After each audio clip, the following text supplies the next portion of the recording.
Olá, muitíssimo bom dia! Vamos para a nossa reunião com Deus? Graças ao Senhor, o Senhor nos acordou e nos trouxe para mais uma reunião com Ele, seguindo a sua palavra, ouvindo o que Ele tem para nos dizer na sua palavra. Obrigada, Senhor Jesus. Obrigada, Senhor. Realmente é maravilhoso, é tremendo termos a palavra disponível para nós. Vamos orar. Senhor Jesus. Senhor Jesus, invocamos a Tua presença, Senhor Jesus. Somos muito felizes, Senhor, porque temos a Ti. Somos bem-aventurados, Senhor, porque temos a Ti. Porque o Senhor é conosco, o Senhor olha para nós, o Senhor nos quer, o Senhor nos chama todos os dias. Todos os dias o Senhor nos chama para uma reunião contigo, para estarmos na Tua palavra, ouvindo o que o Senhor tem a nos dizer. Todos os dias o Senhor nos chama.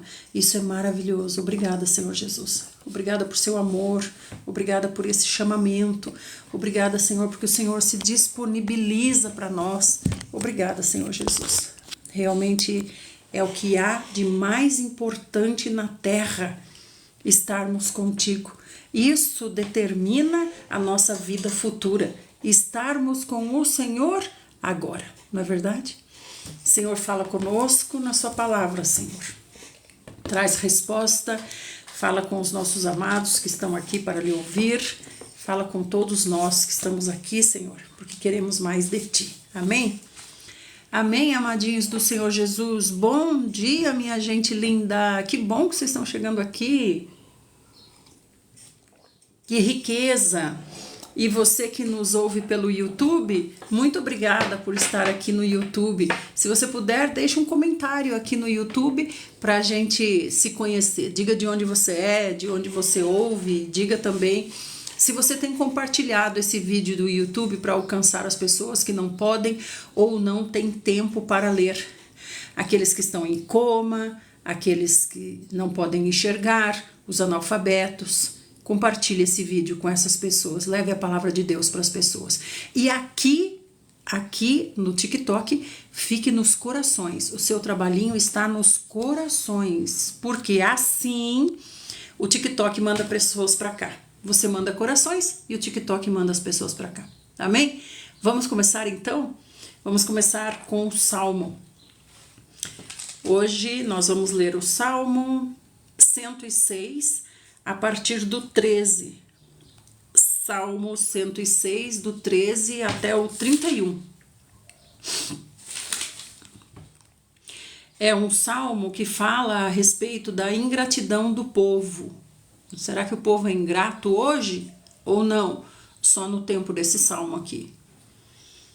Diz assim: muito depressa, porém, se esqueceram dos feitos do Senhor e não quiseram esperar para conhecer mais dos seus desígnios. Dominados pela fome no deserto, puseram Deus à prova nas regiões áridas. Concedeu-lhes tudo o que reclamavam, mas por sua gula mandou-lhes uma doença horrível. Veja, gente, o Senhor, ele nunca falou que não pode beber bebida alcoólica. O que não pode é se embriagar, né? No entanto, o Senhor não fala: vocês estavam embriagados, vocês isso, vocês aquilo. Gente, o Senhor sempre fala da glutonaria. E isso ninguém fala. Você já ouviu algum pastor pregando lá no púlpito e falando que não pode ser guloso? Que Deus fala a respeito da glutonaria? Eu nunca vi. Mas já vi falando a respeito de beber, né? Beber, é proibido beber, não pode beber, é proibido beber, Deus não gosta disso, é proibido bebida alcoólica, cristão não bebe bebida alcoólica. Mas sobre glutonaria, que é algo que o Senhor sempre está contestando, não falam, né? Glutões, vocês são glutões, gulosos, o Senhor não gosta disso. Então ele diz assim,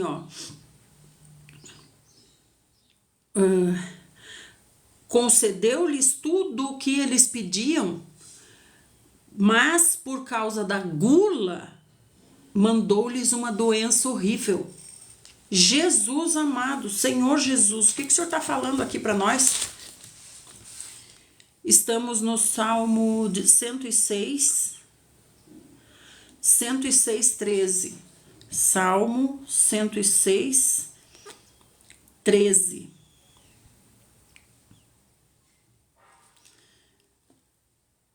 A gula, né? A gula.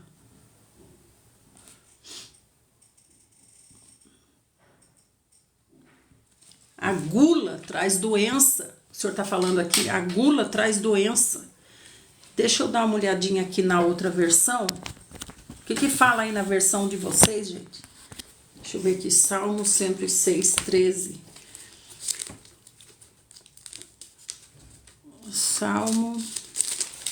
Salmo 106, 13.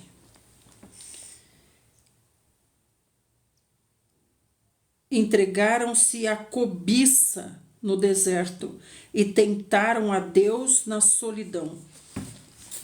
Salmo 106, não é o 13, é 15. Salmo 106, 15.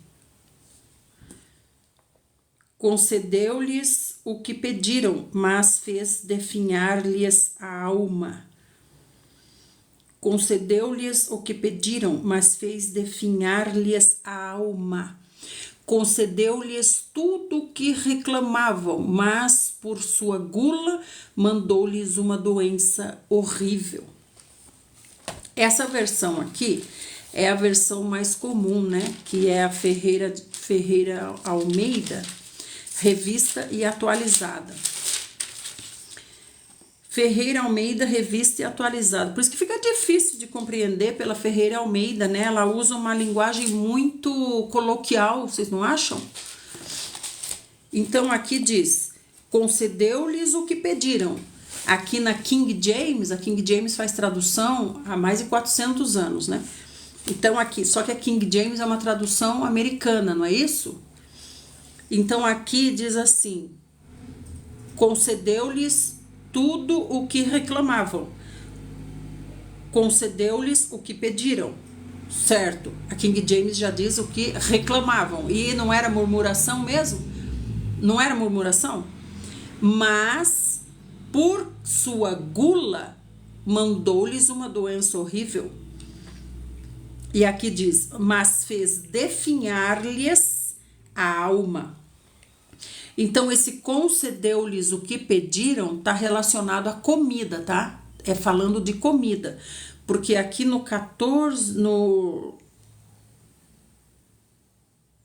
Então, e se esqueceram das obras e dos seus desígnios, dominados pela fome, no 14, dominados pela fome no deserto, puseram Deus à prova nas regiões áridas.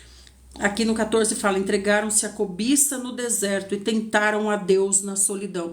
Então tá relacionado à comida mesmo, gente, é no deserto, né? No deserto,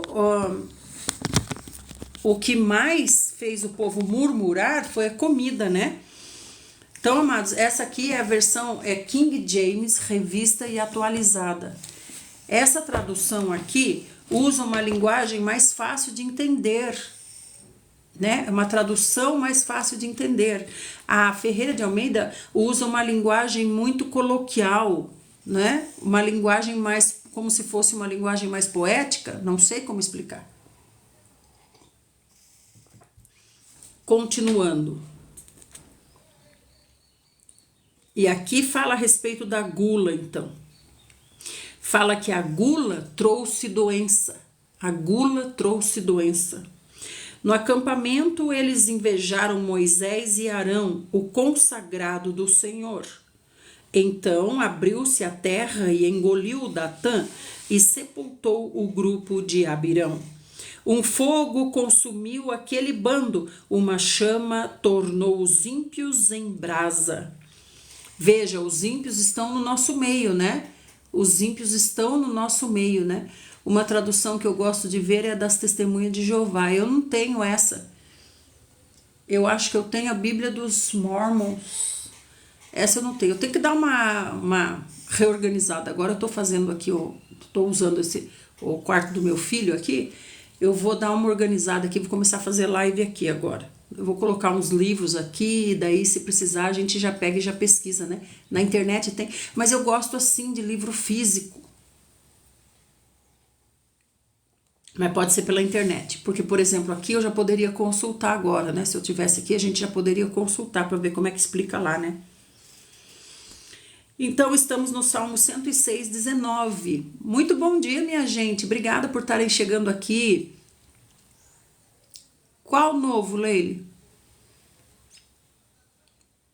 Eu também não tenho a Bíblia dos TJ. Ah, você não gosta, você tá falando, Leile? Ah, NVI. Vejo na internet. Oi, Bruninha! É nóis! Então, gente, vocês, eu tô lendo aqui, vocês ficam nos corações, né? Porque os corações trazem as pessoas para ouvirem a palavra de Deus, certo? Então, vamos lá, gente. Em Horebe, construíram um bezerro, adoraram uma estátua feita de metal, trocaram aquele que é a glória deles pela imagem de um boi que se alimenta de capim. Olha isso! Esqueceram-se de Deus, o seu Salvador, que fizera portentos no Egito. Aqui já usa umas palavras, né, requintadas, imagina lá então. Maravilhas na terra de Cã e realizações magníficas junto ao Mar Vermelho. Gente do céu, imagina a gente tá lá, né, e passando por esse Mar Vermelho. Senhor Jesus, imagina assim as paredes, né? Vocês lembram que o Senhor nos contou que as paredes foram congeladas na música que Moisés fez depois de passar o Mar Vermelho? Moisés fez uma música em agradecimento ao Senhor, e aí ele diz lá, as paredes de água se coalharam, né? Ficaram congeladas, né? Eles conheciam o gelo no granizo, né? Acho que era a única forma que eles conheciam de gelo. Não é, Leile? Porque lá é muito quente, né? No Egito e no deserto. Então acho que eles conheceram o gelo através do granizo que o Senhor mandou, né? Não sei como chamaram o gelo, porque não existia para eles gelo, né? Mas eles viram o granizo, então Moisés chamou de granizo, né? Mas eu acho que a maneira deles explicarem isso para as pessoas, imagina explicar depois para os filhos, porque no deserto não caiu granizo, eles não conhecem o gelo no deserto, né? Então acredito que a maneira de explicarem isso, o gelo, deva ter sido assim, a água fica coalhada, né? E não é mesmo? Arrumaram uma maneira maravilhosa de explicar, porque imagina o leite, né? Quando ele fica, a gente fala talhado, né? Vocês falam talhado? É como se ele fica empedrado, né, o leite. Então ele quer dizer nesse sentido, né? A água também ficou talhada, empedrada, né? Coalhada. É maravilhoso demais. Estamos no Salmo 106, 23. Por isso ele ameaçou destruí-los. Porém Moisés, o seu escolhido, intercedeu em sua presença a fim de evitar que sua ira os consumisse a todos. Da mesma forma, rejeitaram a terra aprazível do Senhor, não creram na palavra do Senhor, mas murmuraram em suas tendas e não obedeceram à voz do Eterno. Esse murmurar na tenda aqui tem um significado muito grande também, né? Por quê? Porque o Senhor diz que na tenda, no oculto, né, no nosso quarto, lembra? No secreto do nosso quarto, é pra gente fazer o quê? Orar ao Senhor, falar com o Senhor, né? E ao invés disso eu faço o quê? Eu fico murmurando na minha tenda? Observe. Murmuraram nas suas tendas e não obedeceram à voz do Eterno. Bom dia, Mara. Então lhes jurou de mão erguida que os havia de abater no deserto e prostraria todos os seus descendentes entre as nações e os dispersaria por outras terras longínquas. É o que a gente vê hoje. Como é que estão os israelitas hoje, né? Quando a gente fala Israel, não tem que pensar lá na terra de Israel.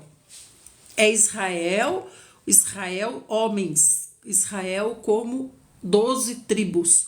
Onde eles estão? Os israelitas, onde eles estão? Esparramados pelo mundo. As 12 tribos estão esparramadas pelo mundo, né? Os remanescentes das 12 tribos, né? Os judeus são chamados de judeus por causa da tribo de Judá, que foi a tribo mais proeminente, né? A tribo que se tornou dominante, Judá. Por isso a gente diz judeus, porque por causa de Judá. Mas lá, tanto lá morando nas terras de Israel hoje, não tem só judeus no sentido de tribo de Judá, tem das 12 tribos, como também as 12 tribos estão esparramadas pelo mundo, né? Então haverá um tempo em que o Senhor juntará todos eles lá, nas terras tidas como sagradas, né? E aí fala aqui, ó, o Senhor os dispersaria entre as nações por terras longínquas, e é o que aconteceu, até o dia de hoje é assim, né? Aderiram ao culto de Baal Peor e comeram dos sacrifícios pelos mortos, ó. Então o Senhor está dizendo, culto a Baal. Quem é Baal? Baal é um grupo, né, de potestades. Nesse caso aqui é Baal Peor, mas Baal começa com Beuzebu, daí é o A é não sei o que, Astarote, o outro A, não sei o que. Eu sei que Baal se refere a 4 potestades, né? E aí diz assim, ó, e comeram dos sacrifícios pelos mortos. Então, gente, há ser humano que sacrifica para o morto, fazer para o morto, fazer algo para o morto, né? Então, tanto no sentido de oferecer coisas a alguém que já morreu, que está desligado, nem vê, nem escuta, nem faz nada, está desligado, o Senhor o desligou e o religará naquele dia para o julgamento. Então não adianta ficar conversando, né? Vai lá no túmulo e fica conversando com o túmulo, né? Ô papai, papai isso, papai aquilo, né? Eu, por exemplo, quando meu pai morreu, aí como eu era a irmã mais velha e a que estava ali no momento, né, para ajudar minha mãe ficou em choque porque meu pai morreu enquanto dormia, então de manhã ele foi encontrado morto, né? Então eu e meu filho fomos os que mais ajudaram, né, com o corpo e tudo mais. Então a gente ficou tão envolvido com aquilo, com aquela correria. A minha irmã estava em outra cidade, somos só 2 irmãs, né? Então foi uma correria tão grande que eu não vivi o velório do meu pai, né? E aí 2 meses depois da morte do meu pai, eu estava saindo do mercado e indo para casa, eu tive que parar o carro de tanto que eu chorava. Aí eu fui sentir a morte do meu pai 2 meses depois. Então eu chorava muito, não conseguia nem dirigir. Aí é que eu fui, realmente caiu a ficha que meu pai tinha morrido, né? E aí o que eu senti vontade de fazer? Senti vontade de ir lá no cemitério. Aí eu fui lá no cemitério, sentei lá no cemitério e fiquei conversando com meu pai. Ô pai isso, pai aquilo, e chorava e conversava, chorava e conversava, chorava e conversava. Depois, né, então o Senhor permite muitas coisas por causa da nossa alma, né, gente? A nossa alma, e isso é perigosíssimo, perigosíssimo, que daqui a pouco você está conversando com seres que se aproveitam da fraqueza da sua alma, né? Então eu fiquei lá conversando com meu pai, né? E a minha mãe, por exemplo, que gosta de seguir mais pro lado do budismo, tem essa mania de oferecer coisas, oferecer comida, né? Comida que o pai gostava, comida. Ah, é pra ele, gente. Como que é pra ele, gente, né? Então aqui fala assim, ó, comeram dos sacrifícios pelos mortos, né? Então tomem cuidado com essa questão dos mortos. Os mortos não podem fazer nada, eles estão desligados. Muita gente vai ser enganada por causa dos mortos. Vocês viram a Ângela da África aí falando pra gente esses dias, né? Que lá na África se tem o costume de buscar os curandeiros, e aí o curandeiro muda até o tom de voz para falar como se fosse o morto. Muda o tom de voz, fala igualzinho a pessoa morta, né? E a família fica como? A família acredita, né, gente?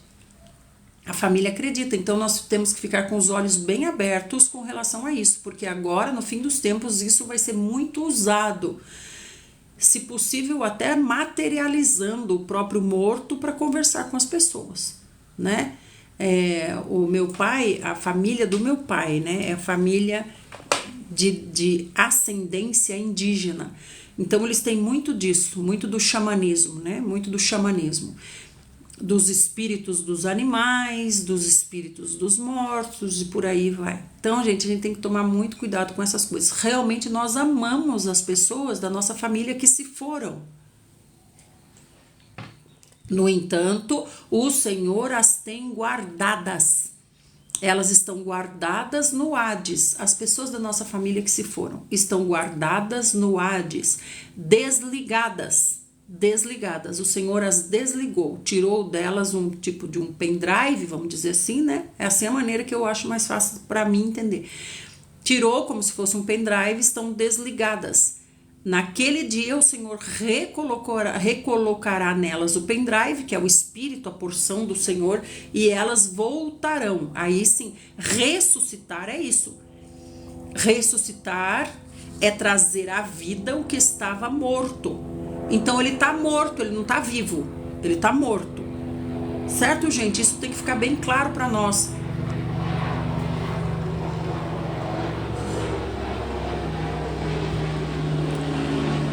O aviãozinho demoradinho para passar.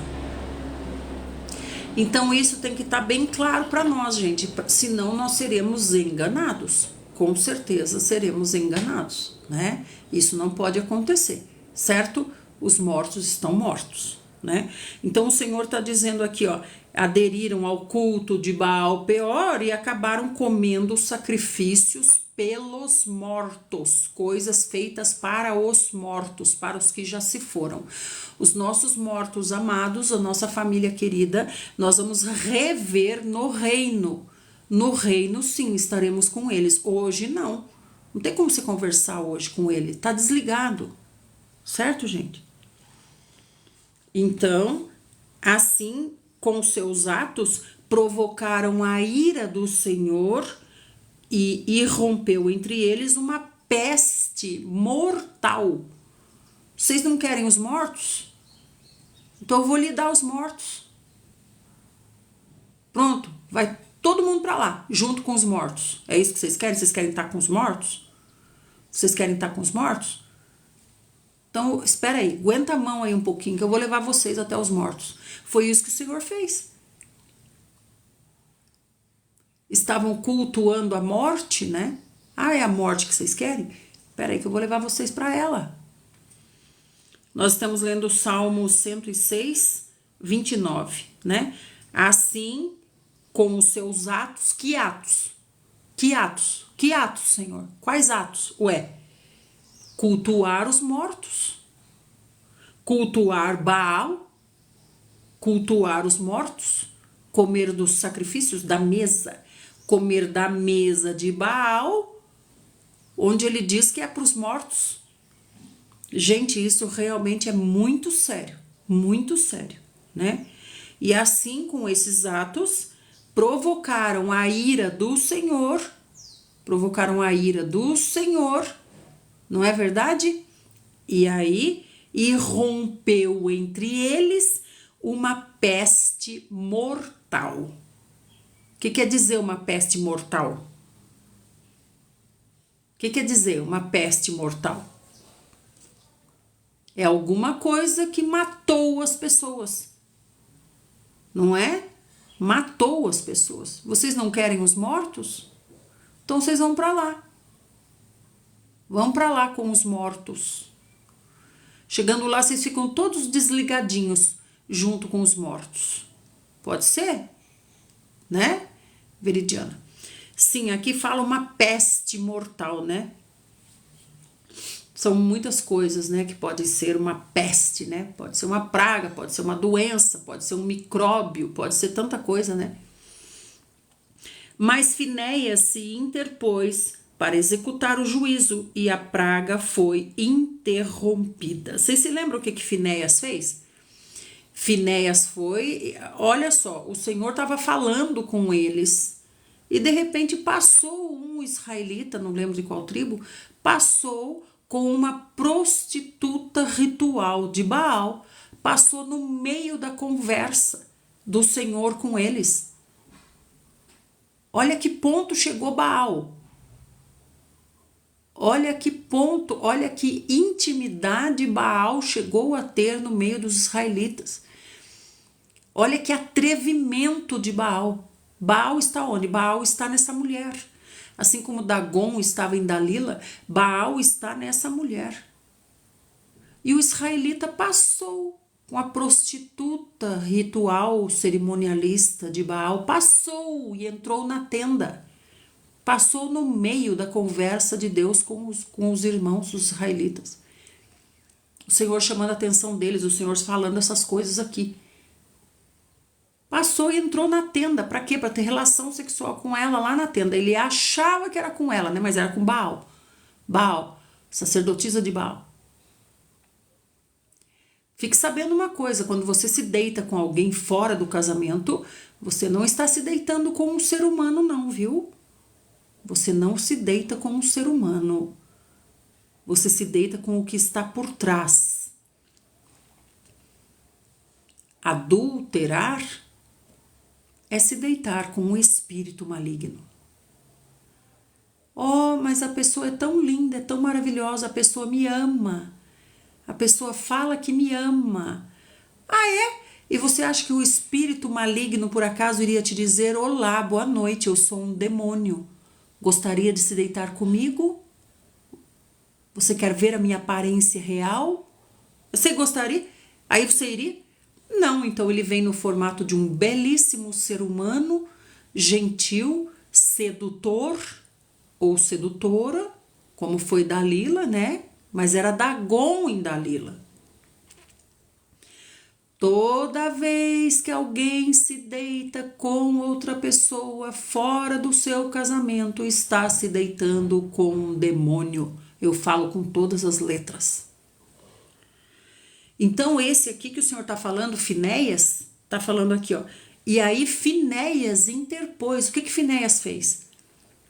Esses dois sem vergonhas, né, passaram e entraram na tenda para ter relação sexual. O Senhor falando com os homens. Senhor Jesus. A que ponto tinha chegado a loucura humana? Então Finéias foi atrás dos dois. Entrou na tenda, a moça estava em cima do homem e Finéias com uma espada transpassou os dois. Traspassou os dois com uma espada e com uma espada, com um golpe, ele atravessou os dois corpos, porque estavam um em cima do outro. Então Finéias, que é esse, se interpôs para executar o juízo, e daí a praga foi interrompida. Gente, se deitar com alguém fora do casamento, parece que não é nada. E é o que os demônios querem que os humanos pensem mesmo. Não é nada. O que tem de mais? Aí vem o homem e fala assim, né? Ah, mas é que a... Como é que fala? Ah, se a minha mulher não tá querendo fazer nada, não é? Esse Finéias é neto, né? Neto de Arão, não é? Neto de Arão. Não é não. Finéias é levita, né? Gente, agora me confundiu. Finéias. Mas Finéias é dessa turma aí. Eu não lembro agora se ele é filho de Arão. Não é filho de Arão, não. Eu não me lembro se é neto de Arão, mas parece que não é, não. Ele é levita, eu acho. Neto de Arão? Então é isso, neto de Arão. E isso lhe foi creditado como um ato de justiça, de geração em geração para sempre. Filho de Eleazar, tribo de Levi, filho de Arão, né? Arão teve Eleazar, Eleazar teve Finéias, que são da tribo de Levi, né? Por isso que eu tava assim, eu lembro que ficou claro que ele era uma tribo, isso foi importante para a tribo, né? Amém, amados? Ficou claro isso para nós? Tanto a questão de cultuar os mortos, né? Quanto a questão de deitar-se fora do casamento, né? Então, ó, a mesa, né? A mesa, cultuar os mortos na mesa, a mesa, né? E quanto à cama também, se deitar fora do casamento, ó, a mesa e a cama, a mesa e a cama. Baal tá onde? Na mesa e na cama, né?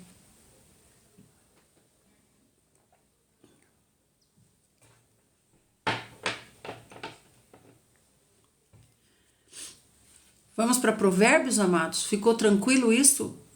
Tudo bem? Tranquilo? Ficou claro para nós que não podemos nos deitar com ninguém fora do casamento? Oh, não, mas é que nós estamos apaixonados, nós nos amamos. Oh, que amor lindo! Que amor lindo entre o ser humano e o demônio. Que amor lindo! Que linda história de amor entre o ser humano e um demônio, né? Que nem eu já contei para vocês uma história, né? De uma vez, uma história de uma moça que tocava piano em um determinado grupo de irmãos, né? Não é CCB não, tá? Não é CCB. Tocava piano e aí um belo dia foi descoberto, né, que ela e o pastor tinham um caso. A moça do piano, do louvor, com o pastor, que era casado, né? Tinham um caso. E aí foi aquele negócio, né, e tal. Aí a moça do piano falou, né, que eles eram apaixonados e que oravam pela morte da esposa do pastor, para eles poderem se casar. Olha se não é o demônio purinho. Não é o demônio purinho, não? Não é o demônio purinho? A própria moça contou. Porque daí o pastor foi, não sei se perdeu o cargo, como é que foi lá a história, sei que ele, ó, chispou daquela cidade, né? E largou a amada preciosa, princesa da vida dele, largou. Pegou a mulher e, ó, sumiu para outra cidade. E aí a princesinha do coração dele, que ele abandonou lá para trás, né? Quando foi questionada, ela falou, não, nós éramos apaixonados,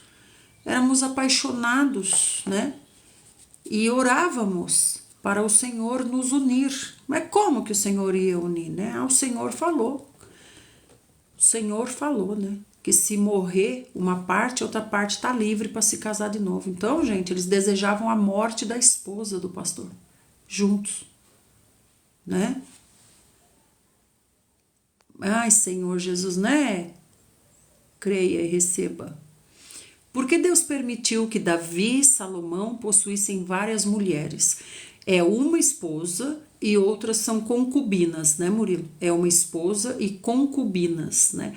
Isso é algo que era permitido em Israel, porque para os israelitas, quanto mais filhos você tiver, mais você está na obediência do Senhor, né? De gerar frutos para o Senhor. Então, Davi, por exemplo, tinha uma esposa oficial e tinha 10 concubinas, né? 10 concubinas.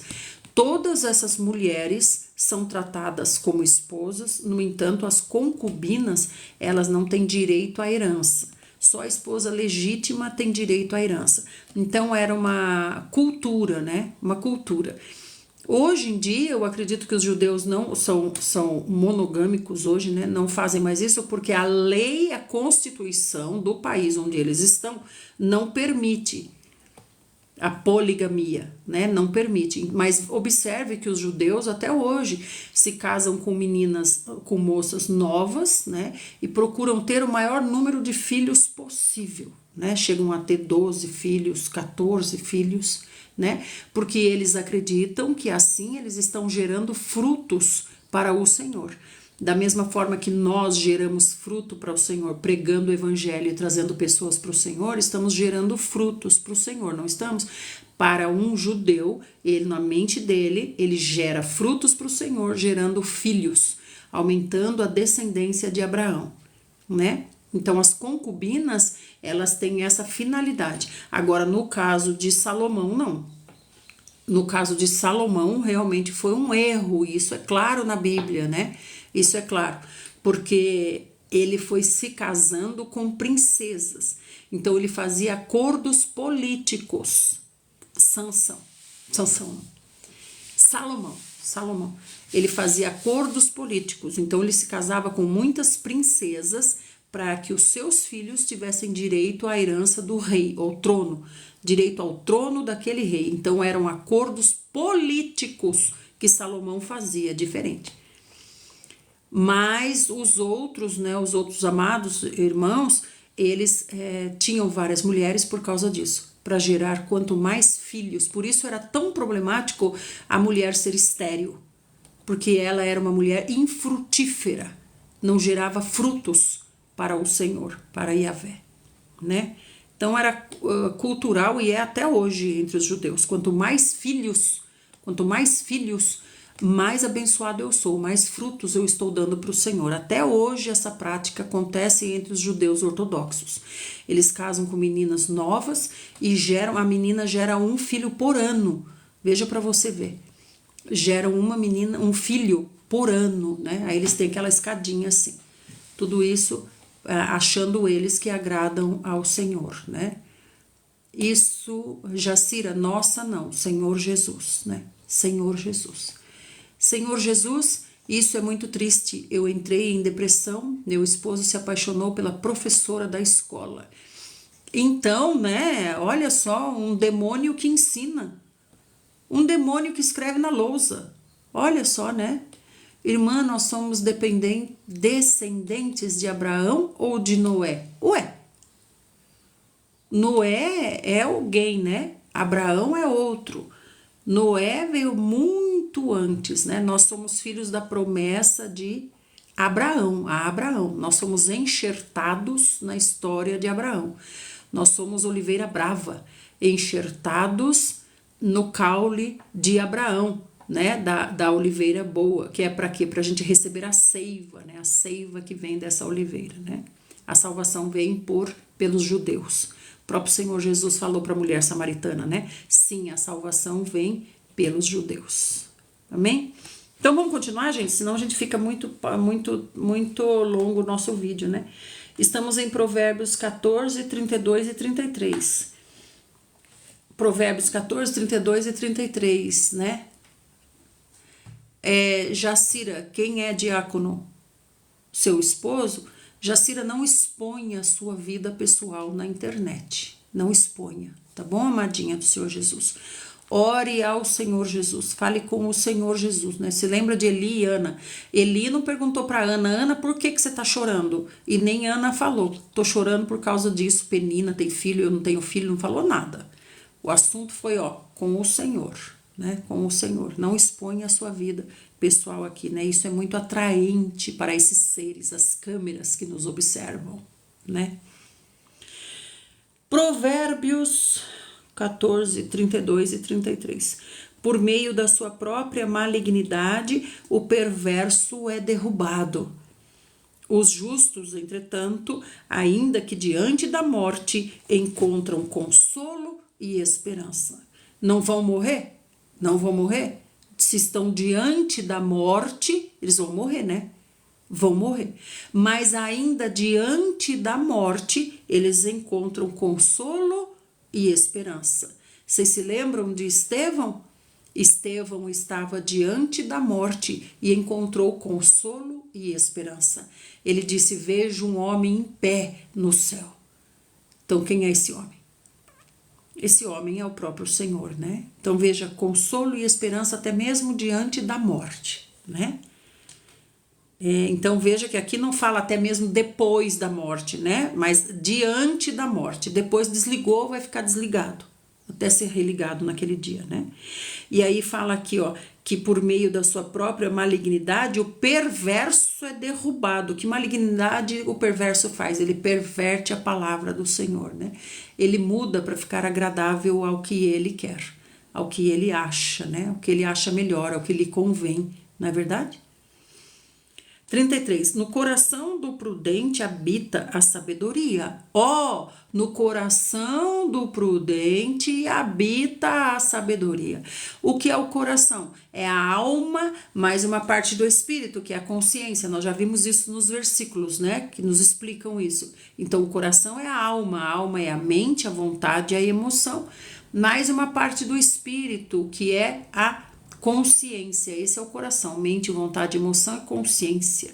Então aqui está dizendo assim, no coração do prudente habita a sabedoria. E o que é a sabedoria? É o próprio Senhor. E o Senhor hoje, como o Senhor é para nós real, aqui ó o Senhor real aqui ó. Esse é o Senhor real, o pão, que é para comer. Para comer o pão. Vamos então lá para o Velho Testamento. Nós estamos em 1 Samuel 4. 1 Samuel 4.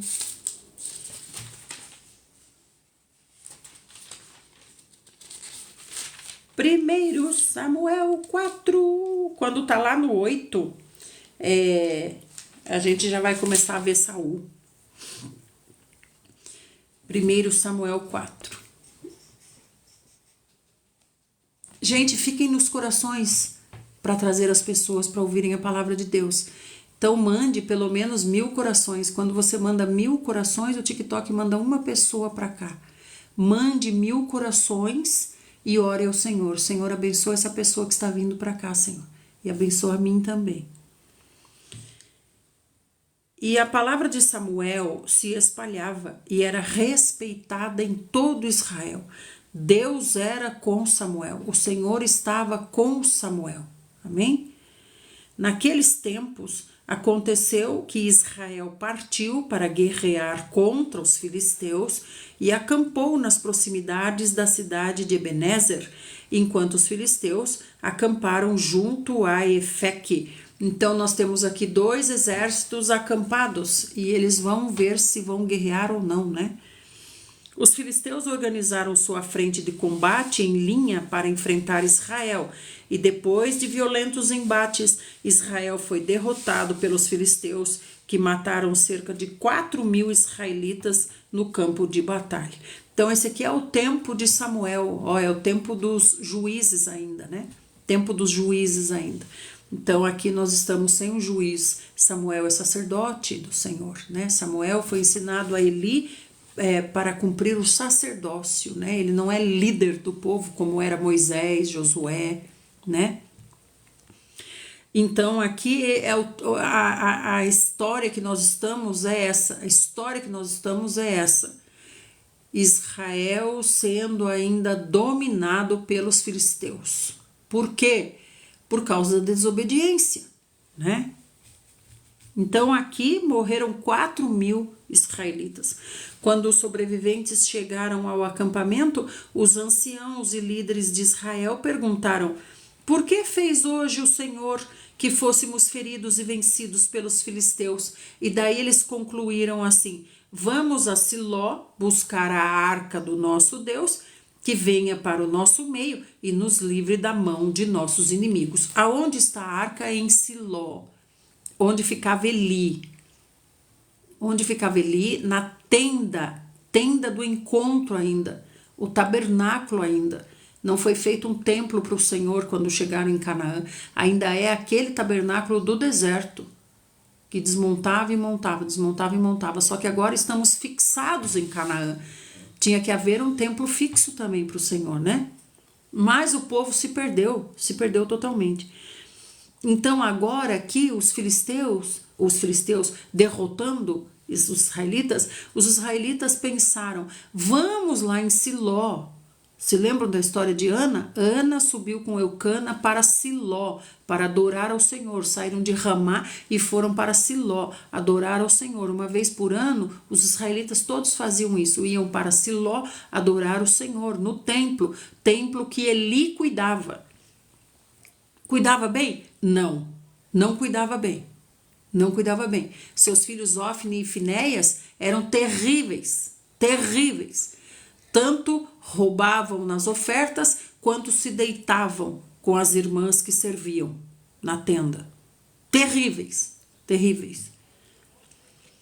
Então as autoridades do povo mandaram trazer lá de Siló a arca da aliança do Senhor dos Exércitos, que está entre os querubins. E os 2 filhos de Eli, Ofni e Finéias, acompanhavam a arca da aliança de Deus. Então vieram junto para acompanhar a arca, né?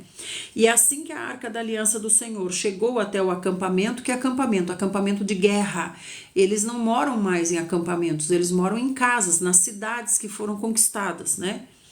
Mas agora estão mesclados com os filisteus, tá uma bagunça. Senhor Jesus. Então a arca da aliança do Senhor chegou até o acampamento de guerra, o acampamento dos israelitas, dos guerreiros. Todo Israel começou então a gritar tão alto que o chão ao redor estremeceu. Quando a arca chegou, porque quem chegou? É a arca que chegou? Não, é o Senhor, né? O Senhor que chegou. A arca representa o Senhor. A arca é o Espírito. Hoje, onde está a arca? Onde que está a arca hoje? Onde que está a arca hoje, gente? Boa pergunta, né?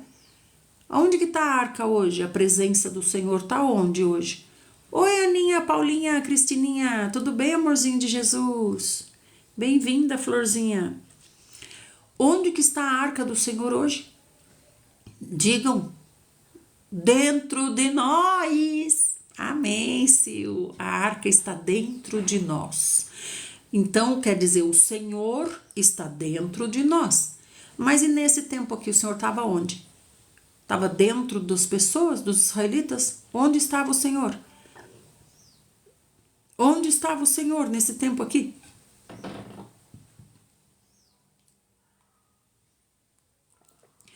No tabernáculo, né?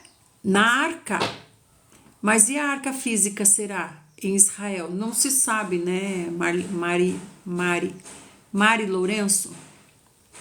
Não se sabe, mas se dizem que lá, né, tem o Instituto do Templo, onde tem tudo prontinho para a hora que eles tiverem o terreno, né, a hora que forem liberados lá daquele domo da rocha, da mesquita, o domo da rocha, que está lá no monte, né, que é o Monte Moriá, onde Abraão foi sacrificar Isaac, né? Então, quando sair o domo da rocha de lá, aí eles rapidinho vão levantar o templo, eles já têm tudo pronto. Então, eles têm a arca, eles têm o candelabro, eles têm tudinho pronto. Mas não é essa mesma arca, né?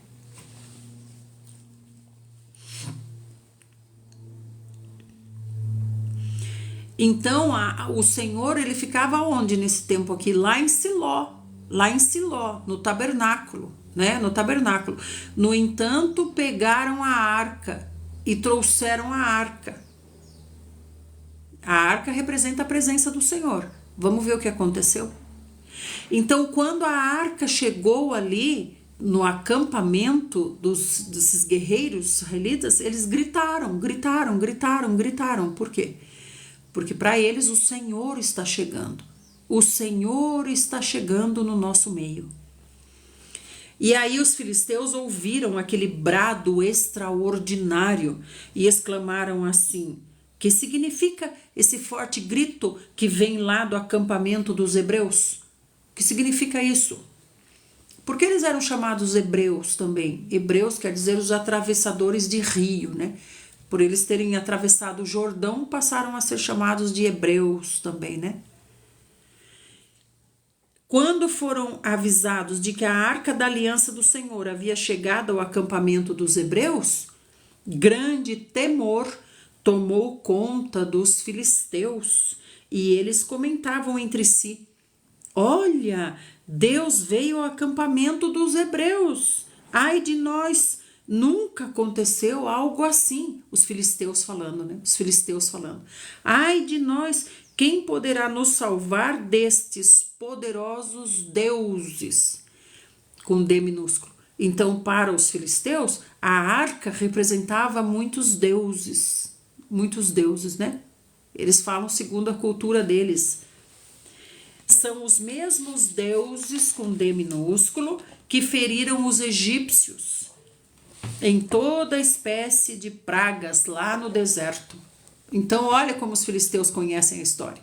Só que eles não falam Yahvé, o Deus dos exércitos, Deus. Nem o próprio Israel tá bem consciente disso, de quem é Deus na vida deles, porque eles estão todos mesclados com as outras culturas, com os falsos deuses, com os deuses pagãos, com idolatria, com adultério, tá tudo assim, gente. Então os filisteus estão falando, e agora? Trouxeram a arca, trouxeram os seus deuses com D minúsculo aqui para guerrear contra nós. E daí eles concluíram assim, sejam fortes, ó filisteus, e sejam homens corajosos, os filisteus falando para os filisteus, né? E sejam homens corajosos, se motivando para a guerra, a fim de que não vos torneis escravos dos hebreus, como eles foram seus escravos no passado. Sejam homens e lutem bravamente. Sejam homens e lutem bravamente, né? Eles estão se motivando. Interessante que os filisteus falam assim, isso nunca aconteceu antes, né, Gracinha? Isso nunca aconteceu antes. Então, o que é? É o mesmo que dizer assim, olha só, nunca vi Deus na vida daquela pessoa. Parece que agora tá chamando Deus, parece que agora tá buscando Deus. Isso nunca aconteceu antes. E assim os filisteus partiram para a luta e Israel acabou sendo vencido mais uma vez. Cada israelita teve que fugir correndo para sua tenda. O massacre foi enorme e horrível. Israel perdeu 30.000 soldados a pé. Antes, na última batalha, tinha perdido 4.000 homens, né? A baixa no exército foi 4.000 homens. Agora foram 30.000 soldados. 30.000 soldados agora. E a arca tá lá. A arca tá lá.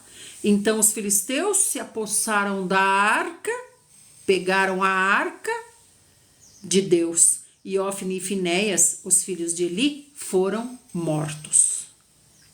Porque Ofni e Finéias ficaram junto da arca, né? Eles foram acompanhando a arca. Então eles ficaram junto da arca. Agora veja, a arca foi para lá, mas Deus não foi. Deus não foi. Que interessante, hein? Que interessante, hein? Que interessante. Vamos ver o que o Murilo está falando. Várias batalhas foram ganhas por Israel quando a Arca da Aliança estava junto no campo de batalha. Mas dessa vez não, Murilo. Dessa vez não, por vários motivos. Por vários motivos. Eles acham que simplesmente levar a arca lá, Deus é obrigado a fazer o que eles querem. Né? É a mesma coisa, eu oro ao Senhor, o Senhor é obrigado a fazer o que eu estou orando? Né? Muita gente pensa assim. Muita gente pensa assim. Dá R$1.000 de oferta lá e Deus é obrigado a me dar 10.000. Gente, tudo isso vem de ganância do coração. Igual que os filisteus, os israelitas aqui, tiveram essa ideia. Vamos buscar a arca, daí Deus é obrigado a estar aqui pela gente. Então nós obrigamos Deus a alguma coisa, né? E também pelo segundo motivo, a arca conduzida por Ofni e Finéias. O Senhor já tinha falado, eu não sou com Ofni e Finéias. Não sou com Ofni e Finéias. Eles roubam as ofertas e se deitam com as irmãs que servem na frente da tenda do encontro. Meu Deus, é terrível, gente. Terrível. Terrível a situação aqui. Terrível a situação aqui. Deixa eu ver onde que tá, que eu acho que não... que eu vou guardar esse versículo aqui, porque toda hora tem que retomar esse versículo aqui. Tá lá em 1 Samuel 2, 22.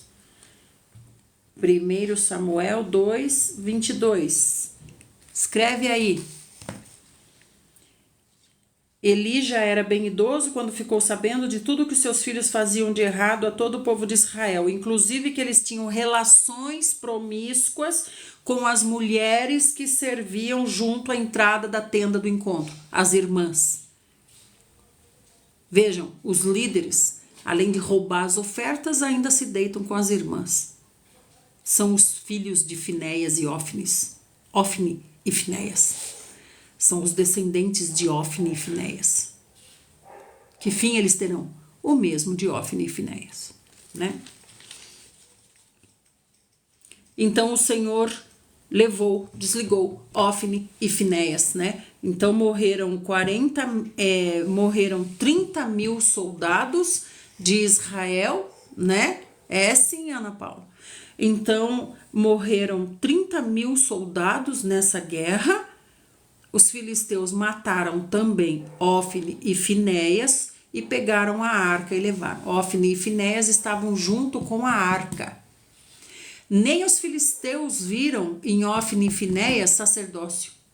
Se os filisteus tivessem visto sacerdócio em Ofni e Finéias, levavam Ofni e Finéias junto.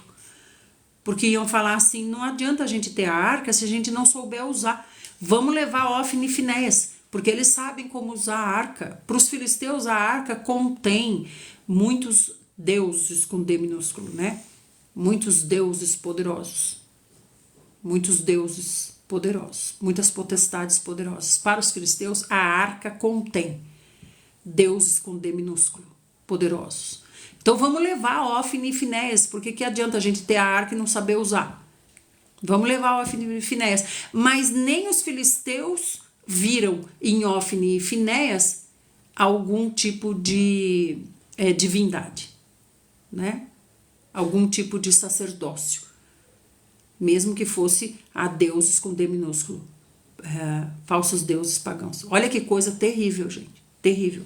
Mataram Ofni e Finéias, que estavam ali vestidos com vestes do sacerdócio do lado da arca. Mataram os dois e levaram a arca, né?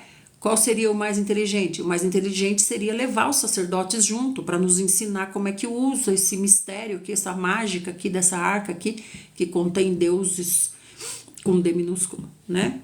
Mas preferiram matar os dois. Olha só, nem o diabo quis. Nem o diabo quis Ofni e Finéias. Então os filisteus se apossaram da arca de Deus e Ofni e Finéias, os filhos de Eli, foram mortos ali. Então aqui se cumpre a profecia que o Senhor tinha trazido a Eli. Qual era a profecia? E o Senhor, o homem que o Senhor trouxe para entregar a profecia para Eli, né? Esse homem de Deus ainda falou, né? Você saberá que essa profecia que eu lhe digo é verdadeira, porque os seus 2 filhos morrerão no mesmo dia. E tá aqui, Ofni e Finéias se foram. Naquele mesmo dia, um homem de Benjamim correu da frente de guerra, foi até Siló com as roupas rasgadas e terra na cabeça. Ele está saindo de lá da região da guerra e tá indo lá para Siló, que é onde pegaram a arca, né? Tá indo lá para Siló. Quem é que tá lá em Siló? Eli, no templo.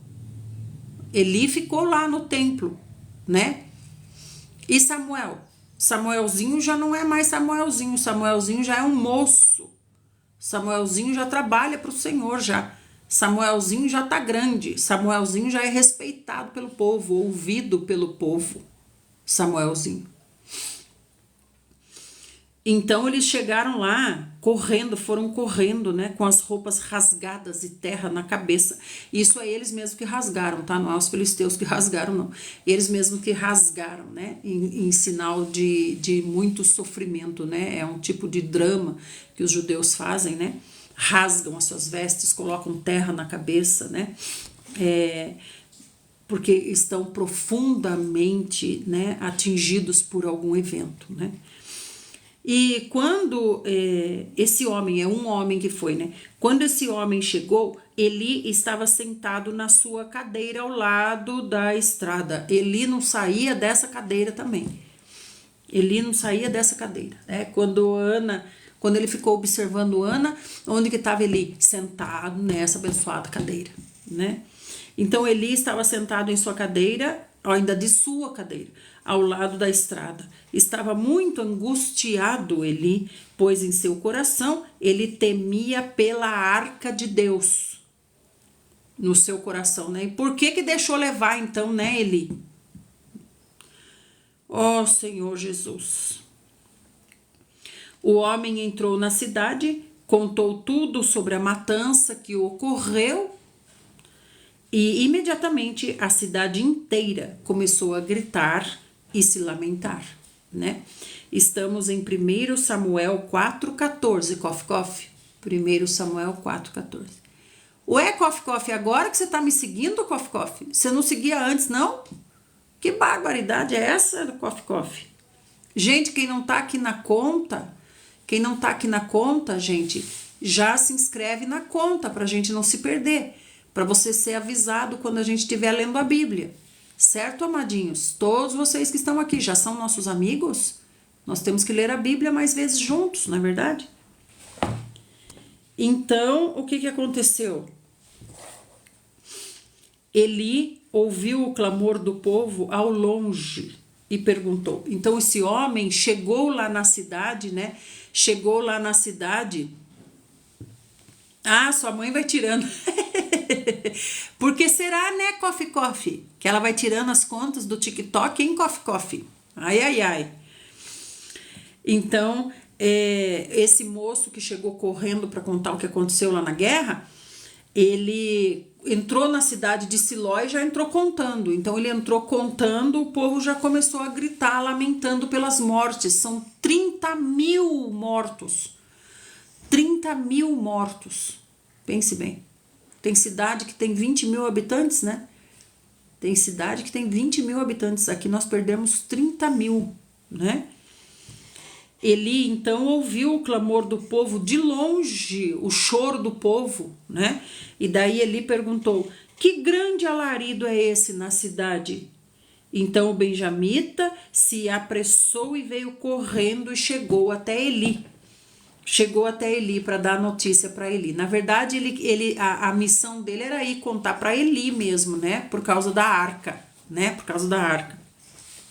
Mas ele já entrou na cidade gritando, e as próprias pessoas já viam ele, né? Só o fato dele estar com as roupas rasgadas e terra na cabeça, só de olhar, o judeu já sabe, aconteceu alguma coisa muito grave, não é verdade?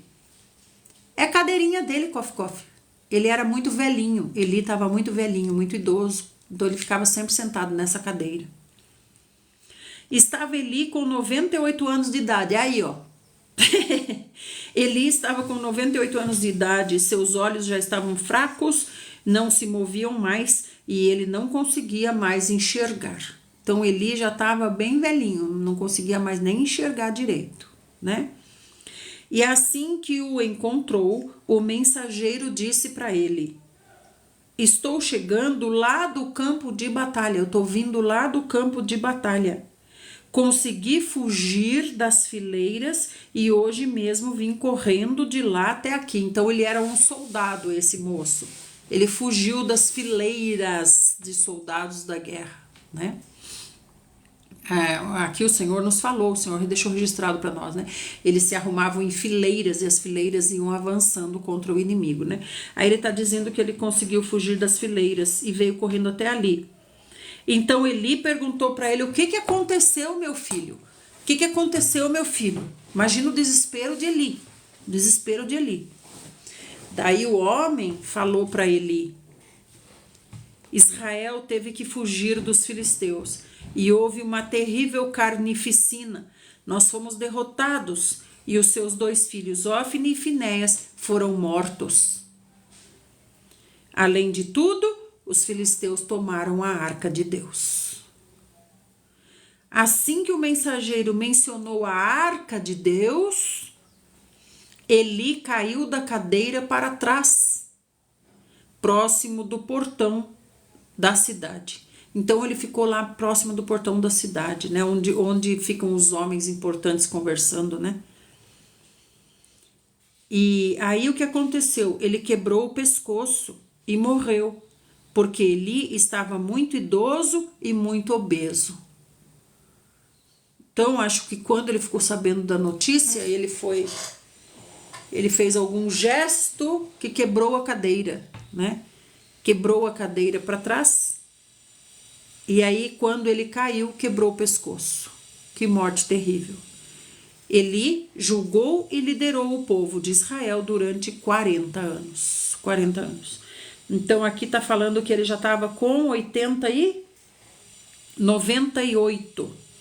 98. Então, ele começou com 58. Olha só. Começou com 58.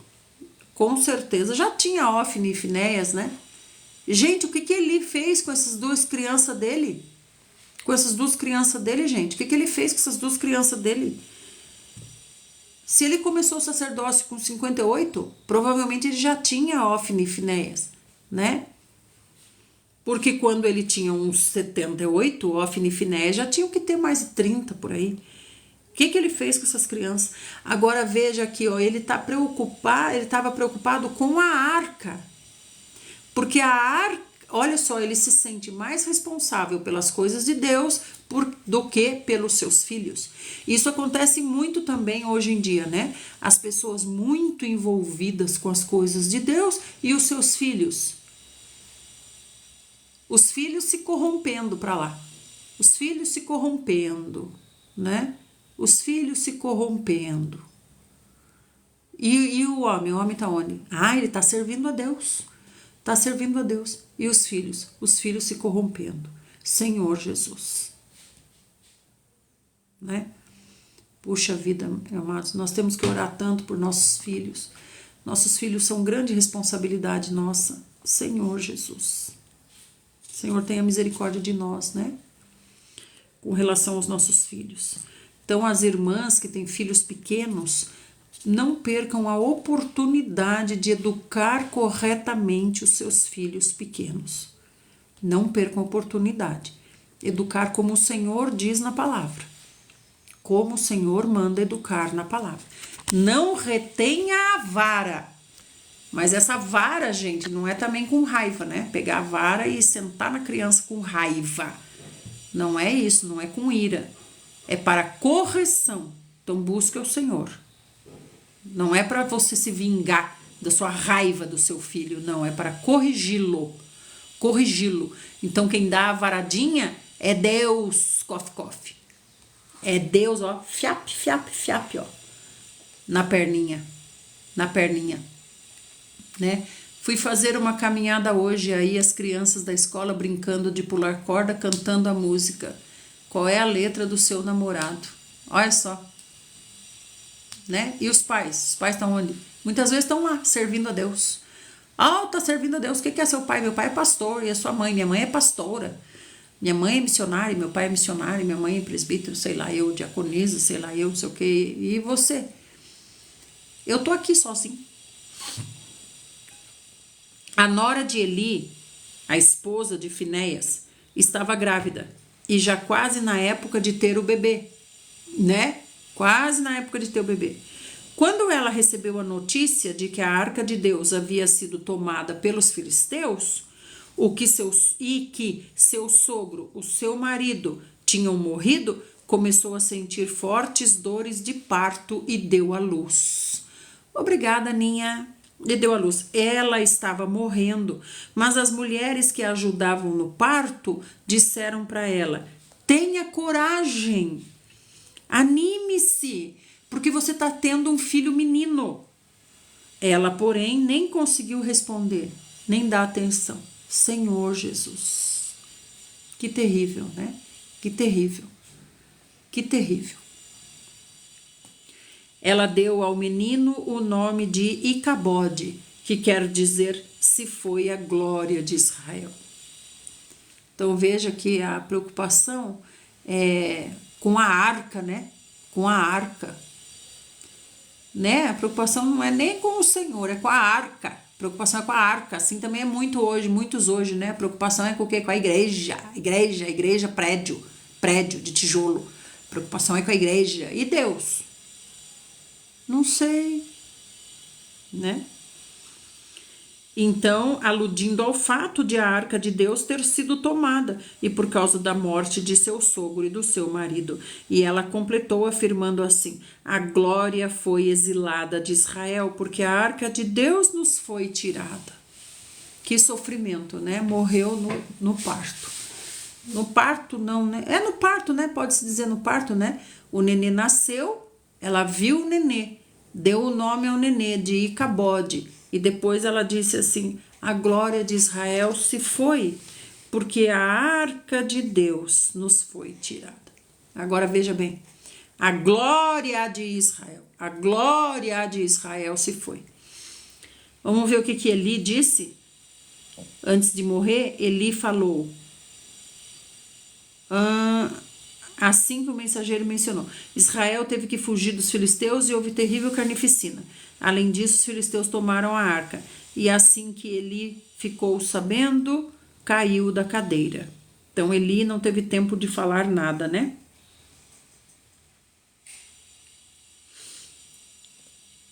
Eli não teve tempo de falar nada, mas estava muito preocupado com a arca, né? Sim, a presença do Senhor estava na arca, né? Mas aqui eles não falam, né? Deus se foi de Israel, não. A glória de Israel se foi. A glória de Israel se foi. Sei, acho que o Senhor quer dizer muitas coisas, né, relacionadas a isso.